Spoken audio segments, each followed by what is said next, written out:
हमारे चैनल में स्वागत है। आइए आज जानते हैं मृत्यु और आत्मा के बारे में विज्ञान क्या कहता है। विज्ञान का दृष्टिकोण। एक, मृत्यु का अर्थ। विज्ञान के अनुसार मृत्यु वह अवस्था है जब शरीर की सभी जैविक क्रियाएं, बायोलॉजिकल फंक्शंस, बंद हो जाती हैं, हृदय रुक जाता है, मस्तिष्क काम करना बंद कर देता है और कोशिकाएं धीरे धीरे नष्ट हो जाती हैं। जब तक मस्तिष्क में विद्युत गतिविधि, ब्रेन एक्टिविटी है, चेतना संभव है। जैसे ही यह समाप्त होती है, चेतना भी समाप्त हो जाती है। 2, आत्मा का कोई प्रमाण। विज्ञान ने अब तक आत्मा को किसी स्वतंत्र सत्ता के रूप में नहीं पाया है। जो कुछ हम आत्मा या चेतना कहते हैं, विज्ञान उसे मस्तिष्क की न्यूरोलॉजिकल प्रक्रियाएं मानता है। जब मस्तिष्क काम करना बंद करता है, चेतना भी समाप्त हो जाती है। 3, नियर डेथ एक्सपीरियंसेस, NDEs।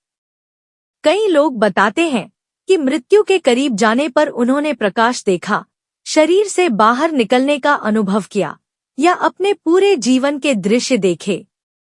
वैज्ञानिक मानते हैं कि यह अनुभव मस्तिष्क में ऑक्सीजन की कमी, रसायनों के असंतुलन या न्यूरोट्रांसमीटर के प्रभाव से होता है। यानी यह अनुभव मस्तिष्कजनित, ब्रेन जनरेटेड है, आत्मा के बाहर जाने का वैज्ञानिक प्रमाण नहीं है। 4, ऊर्जा का नियम।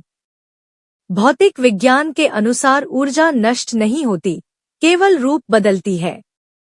इसका मतलब यह है कि हमारे शरीर की ऊर्जा, गर्मी, रसायन, विद्युत आवेग मृत्यु के बाद वातावरण में फैल जाती है, लेकिन यह व्यक्तिगत चेतना या आत्मा के रूप में संरक्षित नहीं है।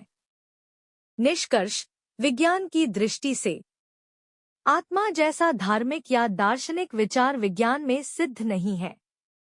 विज्ञान कहता है कि मृत्यु के बाद चेतना समाप्त हो जाती है, केवल भौतिक ऊर्जा और शरीर के तत्व प्रकृति में लौट जाते हैं।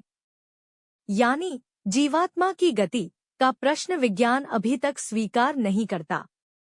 इसलिए धार्मिक मान्यताएं आत्मा की निरंतरता और गति पर आधारित हैं, जबकि विज्ञान इसे मस्तिष्क की क्रियाओं से जुड़ा मानता है। वीडियो समाप्त। वीडियो देखने के लिए धन्यवाद।